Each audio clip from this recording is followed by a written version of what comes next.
Hello दोस्तों, good morning. तो स्वागत है आपका एक नई वीडियो में और एक नए टॉपिक के साथ। तो आज हम पढ़ेंगे वैयक्तिक विभिन्नताओं का अध्ययन, मतलब व्यक्तिगत विभिन्नताएं कि हर व्यक्ति क्या होता है, अलग अलग प्रकार का होता है, अलग अलग उसमें गुण होते हैं, अलग अलग उसमें क्वालिटीज़ पाई जाती हैं। तो आज के टॉपिक में हम यही पढ़ेंगे, इंडिविजुअल डिफरेंसेस।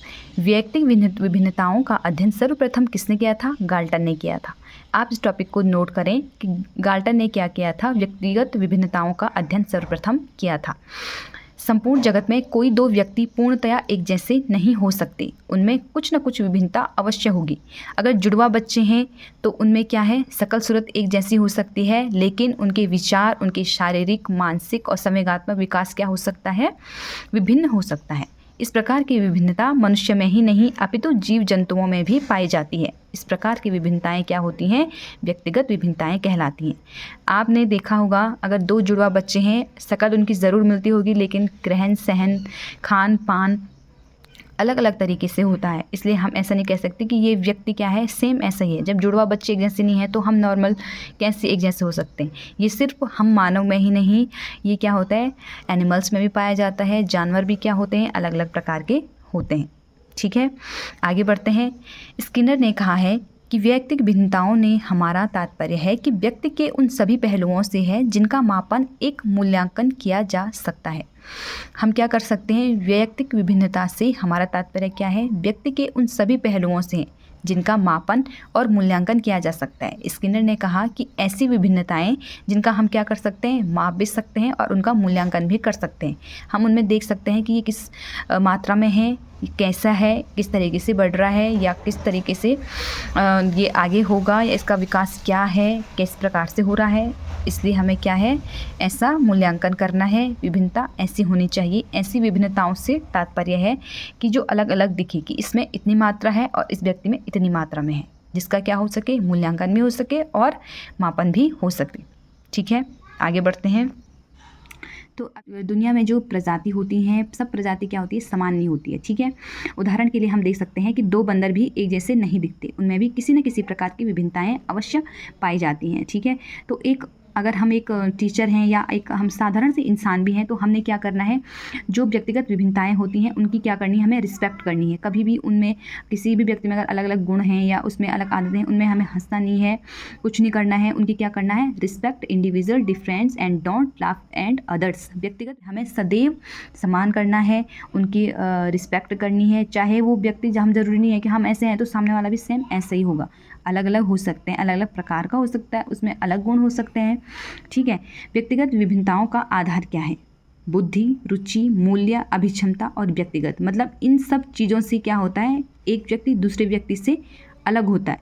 अब कोई व्यक्ति क्या है, मतलब घर के काम अच्छे से कर सकता है और अपनी पढ़ाई भी अच्छे से कर सकता है, लेकिन एक दूसरा ही उसी घर में है जो क्या कर सकता है, वो अपने घर के काम के साथ अपनी पढ़ाई को मैनेज नहीं कर पाता है।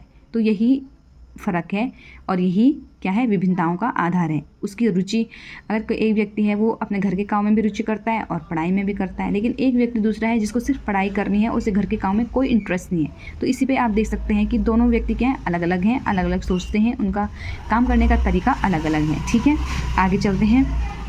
अब पढ़ते हैं दूसरी परिभाषा को। जेम्स ड्रेवर ने कहा कि कोई व्यक्ति अपने समूह के शारीरिक तथा मानसिक गुणों के औसत से जितना भिन्न होता है, व्यक्तिगत भिन्नता उसे कहते हैं। मतलब अपने समूह के शारीरिक मानसिक गुणों के औसत से। अब एक समूह में है तो व्यक्ति क्या है, समूह में रह करके, एक समूह में तो एक जैसे व्यक्ति नहीं होंगे ना, उसमें भी अलग अलग प्रकार के होंगे। अगर आपने कभी क्या करा है, एक मतलब ग्रुप में आपने स्टडी करा है, तो सबके अलग अलग विचार होंगे। तब आप दोनों एक दूसरे को क्या करेंगे, अपने टॉपिक बताएंगे, अपने विचार बताएंगे, नहीं इस क्वेश्चन में ऐसा होना था या एक क्वेश्चन ऐसा होगा। तो वही क्या है, वही एक क्या है, विभिन्नता है। एक व्यक्ति को दूसरे व्यक्ति से भिन्न बनाता है हमारे विचार, हमारी सोच, हमारा रहन सहन, खान पान, सब कुछ। ठीक है, व्यक्तिगत भिन्नताओं का विस्तार। व्यक्तिगत विभिन्नताओं के विस्तार से तात्पर्य है कि सर्वाधिक मात्रा में अच्छे कौशल वाले व्यक्ति तथा सबसे कम मात्रा में कौशल वाले व्यक्ति क्या होते हैं, कितना अंतर होता है। अब एक व्यक्ति क्या है, बहुत पढ़ाकू है, या एक व्यक्ति ने बहुत एजुकेशन ले ली है, वो बहुत डिग्रियां उसने हासिल कर ली है, और एक सिर्फ 10th पढ़ा हुआ है, और एक ने अच्छे अच्छे कॉलेजेस में पढ़ के आ रखा है। तो उन दोनों में भी तो कुछ फ़र्क होगा ना। अगर उसने 10th ही पास किया है और वो उसके बाद उसने पढ़ाई छोड़ दी और एक पढ़ा लिखा है तो उसमें भी बहुत अंतर होता है। ठीक है, आगे चलते हैं। जो व्यक्तिगत विभिन्नता है उसमें सबसे ज़्यादा काम किसने किया है? हल और वेस्लर ने। आप इस टॉपिक को नोट करें, क्वेश्चन बन सकता है। आगे पढ़ते हैं। वैयक्तिक विभिन्नता के प्रकार एवं क्षेत्र। अब किस प्रकार से व्यक्ति भिन्न होता है उसके बारे में पढ़ते हैं। शारीरिक विकास। शारीरिक विकास क्या होता है? अलग अलग होते हैं। अब एक व्यक्ति में अलग, दूसरे व्यक्ति में अलग। हमने पीछे की वीडियो में पढ़ा था जब हमने बाल्यावस्था की अवस्थाएं पढ़ी थी, बाल्यावस्था की, तो उसमें भी अलग अलग प्रकार से अलग अलग स्टेजेस में क्या हो रहा था? विकास हो रहा था। उसी प्रकार है कि शारीरिक विकास क्या होता है? एक व्यक्ति को दूसरे व्यक्ति से भिन्न बनाता है। कैसे? एक व्यक्ति मोटा है, छोटा है, पतला है, लंबा है, तो दूसरा व्यक्ति क्या है? एकदम फिट है, अपना ना मोटा है ना पतला है।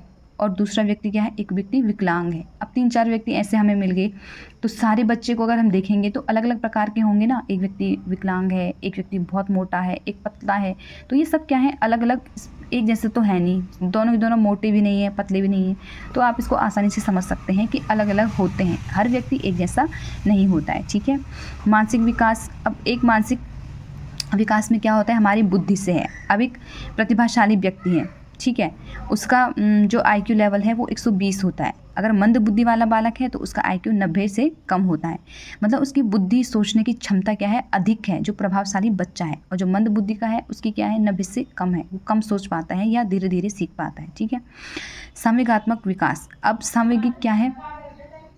अपने संवेग को, कोई अपने इमोशन, अपने जो मतलब अपने अंदर जो गुस्सा है, अपने जो इंद्रियां हैं उनको कंट्रोल नहीं कर पाता है, अपने इमोशन को नहीं छुपा पाता। और कोई व्यक्ति क्या होता है? अपने इमोशन को कंट्रोल करता है। ठीक है। तो इसमें भी क्या है? हमें विभिन्न भिन्नताएँ दिखती हैं, विभिन्न प्रकार की विभिन्नताएँ दिखती हैं। एक बालक क्या है? बहुत अधिक क्रोधित है और दूसरा व्यक्ति क्या है? शांत है, उसे गुस्सा भी आता है लेकिन वो अपने गुस्से को कंट्रोल करता है, दिखाता नहीं है। ठीक है। मतलब उसके लिए दो व्यक्ति में अगर गुस्सा, प्यार, अपना दर्द, अपना मतलब जो रहन सहन, अपनी सोच, सब कुछ क्या है? अलग होता है। एक व्यक्ति बहुत क्रोधित है लेकिन दूसरा उसी के साथ का है, वो बहुत शांत है, वो शांति से सब कुछ सीख जाता है। ठीक है। अपनी भावनाओं को क्या करते हैं? कंट्रोल करते हैं, अपने संवेगों को संभाल लेते हैं, लेकिन कोई व्यक्ति नहीं संभाल पाता। ठीक है। उपलब्धियों में अंतर। भाषा विकास। सभी व्यक्तियों में भाषा का विकास अलग अलग तरीके से होता है और अलग उनका व्यवहार होता है। जब हम बच्चे को छोटे से पालते हैं तो बच्चे में क्या होता है? कोई बच्चा हमारी भाषा को या बोलना जल्दी सीख जाता है, लेकिन किसी व्यक्ति में क्या होता है? वो धीरे धीरे बोलता है, या उसकी जो बोलने का तरीका है वो धीरे धीरे से विकसित होता है। कहीं 4 से 5 साल लग जाते हैं, कोई कभी कभी 3 साल में ही बच्चा बोलने लग जाता है। तो अलग अलग प्रकार से भाषा का विकास भी होता है। ज्ञानात्मक तथा क्रियात्मक क्षमताएँ। व्यक्तिगत विभिन्नताएँ। कुछ बालक क्या करते हैं? अंतर्मुखी होते हैं और कुछ बहिर्मुखी होते हैं। ठीक। रुचियों एवं अभिक्षमताओं में विभिन्नताएँ होती हैं। सामाजिक विकास अलग अलग होता है। अब किसी व्यक्ति की रुचि पढ़ने में है, किसी की नहीं है। कोई ज़्यादातर अपने डांस करता है, किसी को डांस पसंद नहीं होता है। किसी को अपना कल्चर पसंद होता है, किसी को दूसरे देश का या दूसरे स्टेट का पसंद होता है। ठीक है। कोई अब भारत नाट्यम कर रहा है लेकिन किसी को हिप हॉप करना है, तो सबकी पसंद अलग अलग है। ठीक है। व्यक्तिगत विभिन्नताओं के कारण क्या है? अब व्यक्तिगत सबसे इम्पॉर्टेंट है कि ये किस कारण से होता है या क्यों ऐसे विभिन्नताएं पाई जाती हैं। ठीक है। आनुवांशिकता और वातावरण। आनुवांशिकता और वातावरण का प्रभाव तो व्यक्ति पर होता ही है। ठीक है। उसके बाद आते हैं आर्थिक स्थिति एवं शिक्षा, परिपक्वता, प्रजाति एवं राष्ट्रीयता, लिंग, आयु एवं बुद्धि, स्वभाव और भावों में स्थिरता, गत्यात्मक योग्यताओं में विभिन्नता। इन सब के कारण क्या होता है? एक व्यक्ति में विभिन्न गुण पाए जाते हैं। ठीक। अब आगे चलते हैं। व्यक्तिगत विभिन्नताओं के अध्ययन की विधियां और मापन। प्रमुख विधियां क्या हैं? किस प्रकार से हम इनका अध्ययन कर सकते हैं? रुचि परीक्षण करके, उपलब्धि परीक्षण करके, व्यक्तिगत परीक्षण करके, संवेग परीक्षण करके, अभिक्षमता परीक्षण करके। जो अभिक्षमता परीक्षण है इसके द्वारा जो विभिन्नता है वो सही पता लगाया जा सकता है। बुद्धि परीक्षण करके, बुद्धि लब्धि परीक्षण करके क्या किया जा सकता है? पता लगाया जा सकता है कि इसमें किस प्रकार के गुण हैं। ठीक। आगे पढ़ते हैं। व्यक्तिगत विभिन्नता के अध्ययन में शिक्षा का क्या महत्व है? वर्गीकरण, पाठ्यक्रम, शिक्षण विधियाँ, गृह कार्य, शारीरिक विभिन्नता, सबका शारीरिक बनावट क्या होता है, अलग अलग होता है। व्यावसायिक निर्देश, सभी व्यक्ति क्या है, अलग अलग व्यवसाय को पसंद करते हैं। अब अगर हम टीचर बनना चाहते हैं तो ज़रूरी नहीं है कि मेरे साथ वाला भी टीचर ही बनना चाहता है, वो कुछ और बनना चाहता होगा। ठीक है। कक्षा का सीमित आकार होता है, व्यक्तिगत शिक्षण होता है। अब इसमें क्या है कि शिक्षा में महत्व क्या है, एक जो अगर हमारे पास भिन्न भिन्न क्वालिटीज़ हैं, अगर हमारे पास विभिन्नताएं हैं, अलग अलग व्यक्ति अलग अलग सोचता है, अलग अलग कुछ बनना चाहता है, तभी तो हम अलग अलग डिपार्टमेंट में जा पाएंगे या अलग अलग क्षेत्र में जा पाएंगे। अगर मैं सिर्फ मेरी क्लास में सिर्फ ये है कि सब बच्चों ने टीचर ही बनना है, तो उस क्लास से कोई डॉक्टर कैसे बनेगा, आर्मी में कैसे जाएगा, या कोई अपना बिजनेस कैसे करेगा। इसलिए क्या है, भिन्नताएं पाई जाती हैं और हर व्यक्ति भिन्न सोचता है, भिन्न कुछ अलग बनना चाहता है। अगर मैं टीचर हूँ या टीचर बनना चाहती हूँ तो ज़रूरी नहीं है कि मेरी क्लासमेट भी टीचर ही बनना चाहती होगी। क्या पता वो डॉक्टर बने, क्या पता वो आर्मी में ज्वाइन करे, क्या पता वो कुछ और बने। ठीक है। बिजनेस करना चाहते हो, तो सब क्या होते हैं, अलग अलग प्रकार के होते हैं और सबकी व्यवसाय अलग अलग पसंद के होते हैं। सबकी जो क्या होती हैं मतलब शारीरिक विभिन्नताएं होती हैं। कोई, अब मैंने आपको पढ़ाया था, कोई मोटा होता है, पतला होता है, किसी की बनावट कैसी होती है, कोई छोटा हो जाता है, कोई बौना ही रह जाता है, कोई लंबा होता है। ठीक है। तो यहाँ तक पढ़ें। आप मिलते हैं आपको एक नेक्स्ट वीडियो में और एक नए टॉपिक के साथ। Thank you for watching.